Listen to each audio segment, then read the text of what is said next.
Howdy out there, guys and gals. Another episode of talking about whatever the heck I feel like. And this time it's going to revolve around this here 250 pound Niles Bement utility hammer. It was designed and built as a steam hammer, but I'm going to be running it off of air, so I may refer to it as a steam hammer at times because of its past, but functionally going forward, it's an air hammer. I got this in 2020. Just before the winter of 2020, I managed to get this thing hauled home, and I've been trying to get this power hammer since 2013, I think it was. Yeah, 2013. This was put on Craigslist in Tacoma, and I tried to make a deal then, and a fella didn't bite on the deal that I offered, which I get it. And so I figured I'd lost out on this, and I went shopping for other hammers. A couple years later, this hammer shows up again on Craigslist out of Tacoma, I think it was again, for a little bit more. It was still a decent deal, so I went back and inquired again, and almost managed to hash it out with the fella at that point.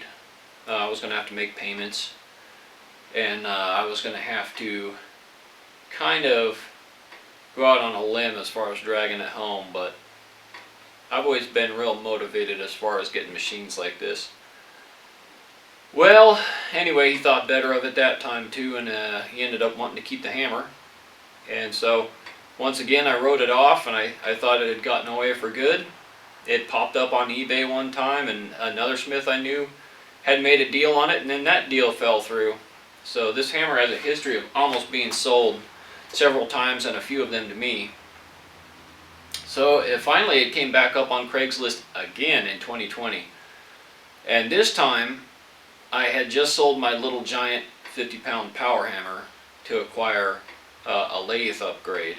And then I had half of that money left over after buying the lathe. And so that was a good grub stake for a down payment on this, and I paid the rest off when I went and picked the hammer up.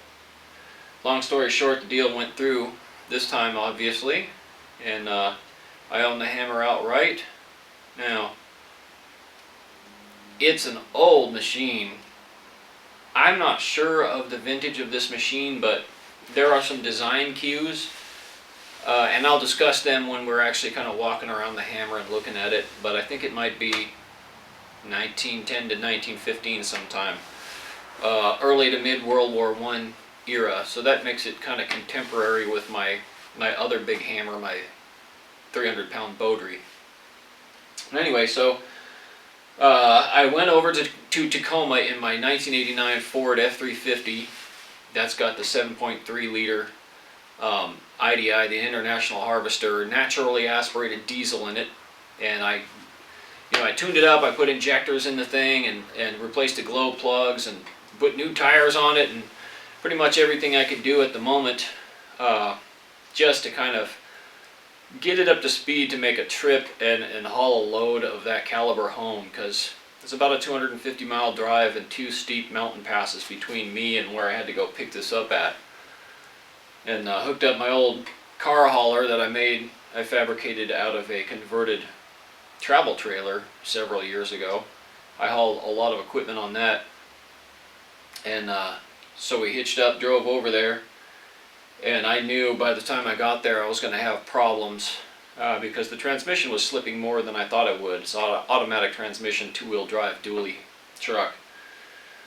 So by the time we got this hammer loaded up on my trailer at the yard there, I could see that it was storming in the mountains where I'd come from. I could look up there and see it was looking real dark up there where I was going to have to go. It was late in the day, and this hammer weighed more than I thought it would, and we got a big old 1,200-pound rotary screw air compressor on the same load, and the poor old trailer was just groaning under the weight, and the back of my truck set down pretty good too, and I was in it though, so I got it all bound down good, and luckily my brother lived fairly close by, so I drove to his house to stay the night instead of try to haul it back through possibly stormy mountains.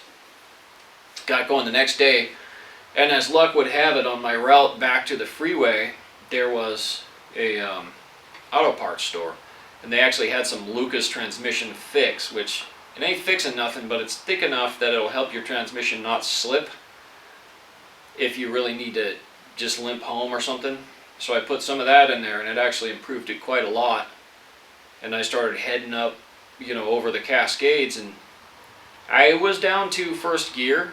I climbed the Cascades in first gear, in the slow lane, and even on the shoulder some, just praying I would make it, 15, 20 miles an hour.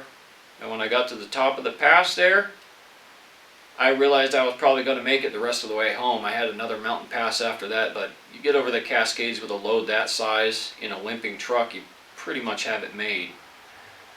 So I spent the rest of the day limping at home, and I managed to get home just before dark fell.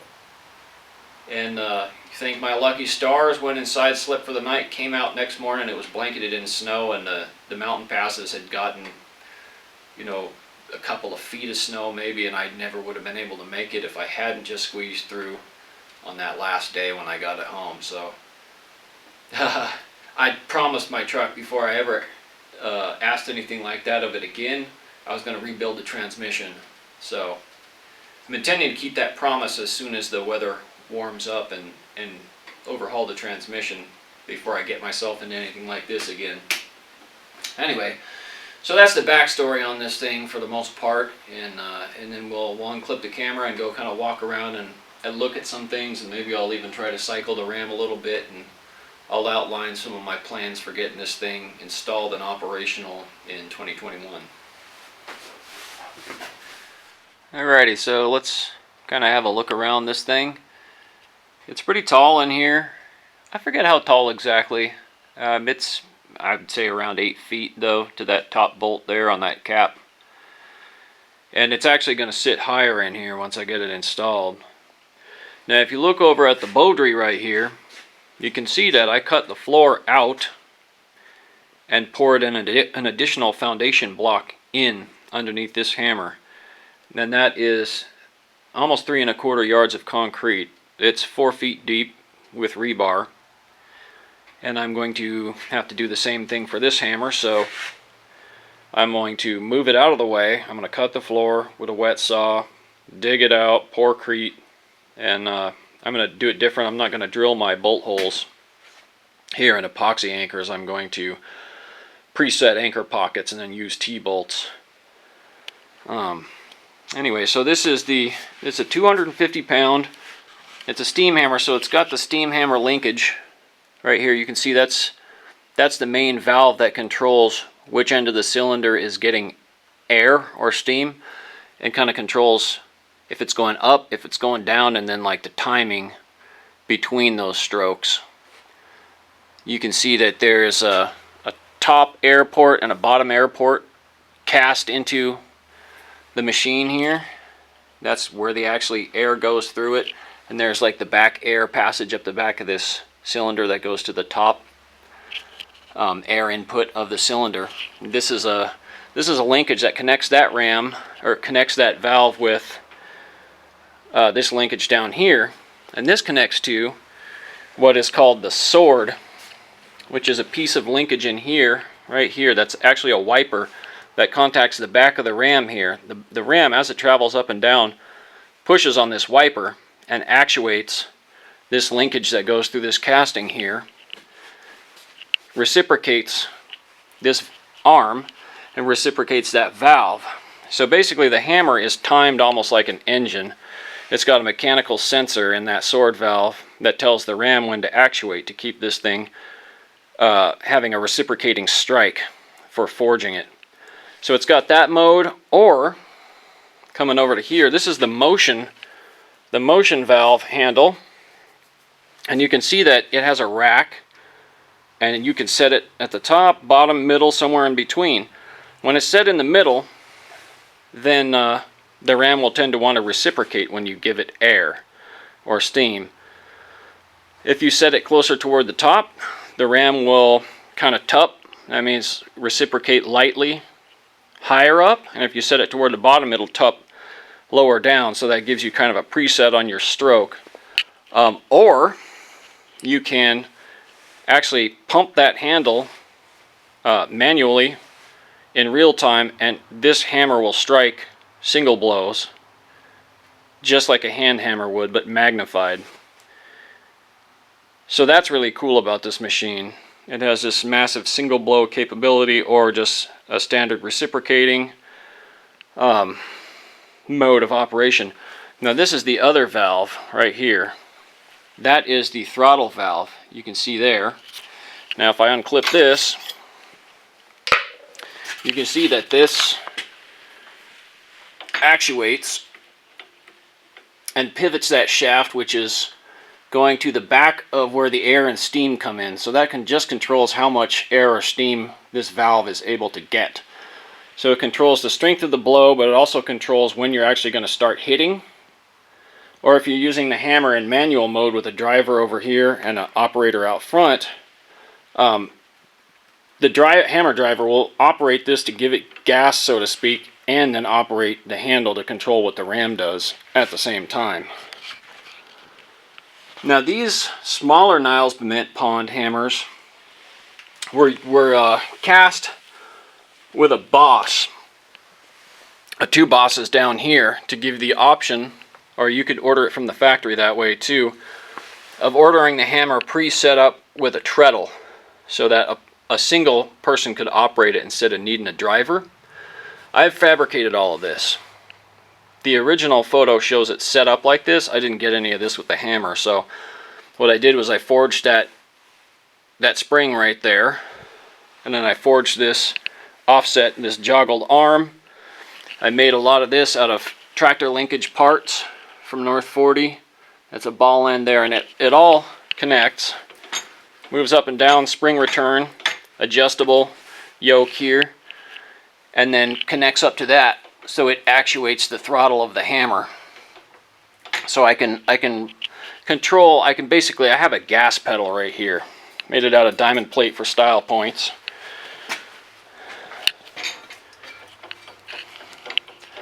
And that allows me to gas the hammer and turn it on, turn it off. And then I can kind of preset the motion lever for what I'm actually wanting to do in a given heat. Alternatively, I can create a secondary linkage that will link this with the motion lever so I can get single blows better by foot, but we'll see about all that. Anyway, so this is this side of the hammer. Now, looking at the front here, this is a cushion spring. It has a set of these cushion springs. And that is for when this ram travels up fast to the top of the stroke, you don't want the inside of the piston on the inside of the top of that rod to smack into the cap on top of the cylinder. And so you got to provide some sort of a cushioning mechanism. And what Niles Bement Pond did at the period when this hammer was made was they put springs there that would just contact the top of the ram, and it would bump into those and it would cushion the top of the blow. I have a catalog from Niles Bement Pond, which is a turn of the century catalog. And this shows a hammer with these return springs. I also have another Niles Bement catalog from 1920 that shows a hammer with the later method of dealing with this, and that was to add an extra little pancake cylinder on top, feed that air or steam from a secondary line, and that would just serve as basically a gas spring, and then it wouldn't actually have these cushion springs. So I know then that it's between the turn of the century and 1920. Now there are some other design cues, such as the shape of this sow block, and a couple other things. I can't remember offhand what it was, that kind of put it more toward the 1920 side of the spectrum than the 1900 side. So I do believe it's about a 1910 to 15 hammer, but if anyone really has any insight on these Niles Bement Pond machines, or any literature from that time in between, I am all ears. I would love to hear anything more about these, because literature from this company has not, for the most part, survived.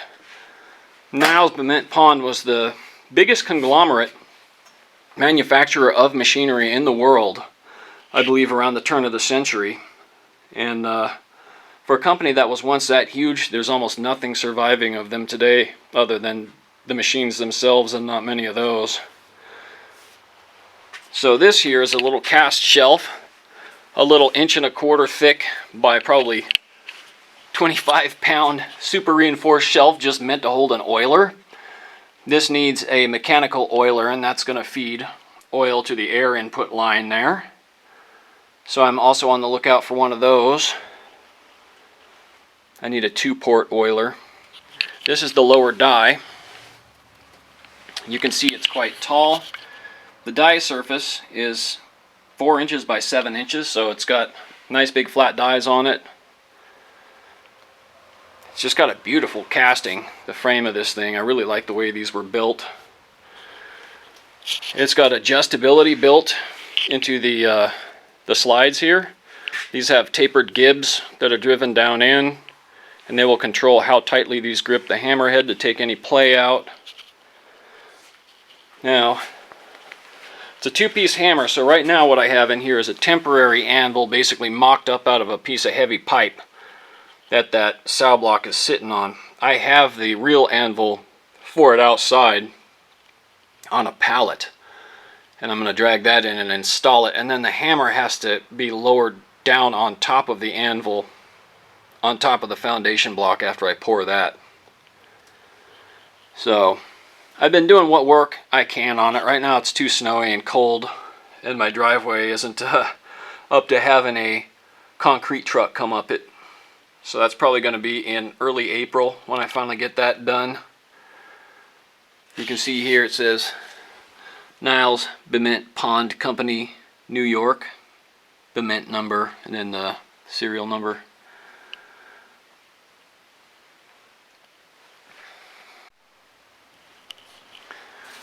And coming around here we've got the air input line.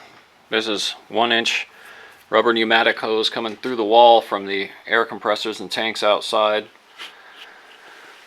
The pipe just going right into the valve supplying it air, and here we've got the ball valve that's basically the master control for air shut off. Out the back here, this is the exhaust of the hammer. It's coming out the bottom side of the valve, and it just exhausts the spent air from the ram.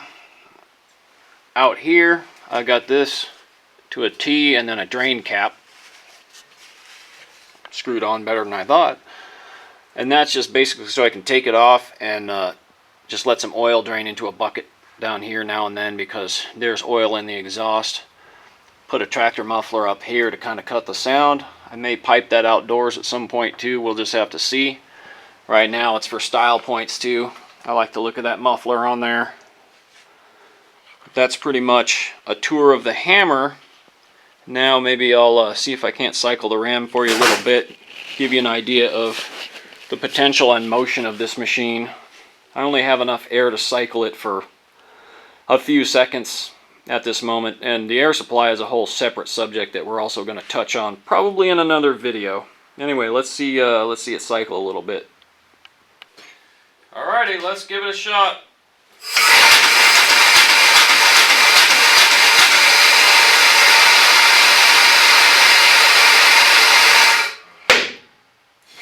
And that's about all the air I have. Got to upgrade the compressor and get more storage, but it moves and cycles pretty nice. Clip this back together.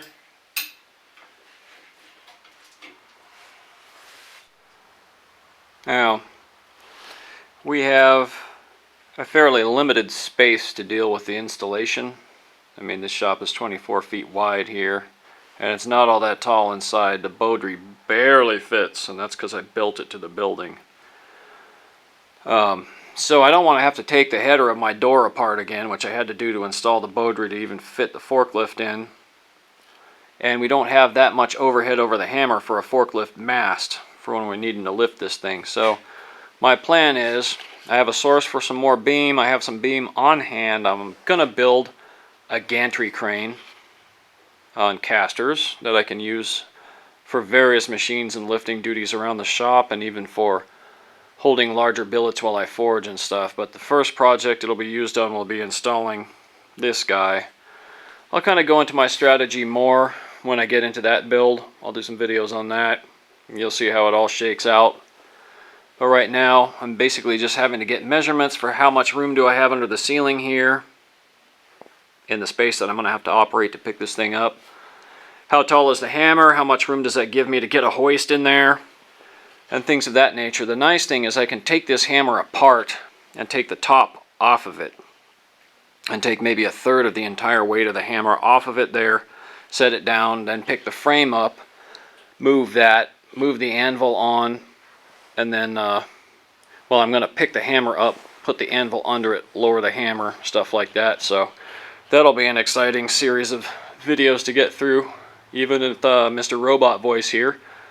Anyway, thank you for putting up with my enthusiasm over this machine, and in the comments or whatever, I would love to hear from anyone else that owns or runs one of these. I know Ethan Hardy's got a big old 600-pounder, and I know that Danger Dylan, Mike Dillon, has got an awesome 750 or 800-pound one, and I have talked to those guys a bit, but anyone else, heck, you guys are included too.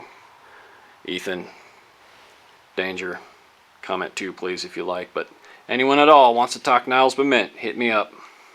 Love this old beast. Anyway, talk to you down the road. Thanks for watching.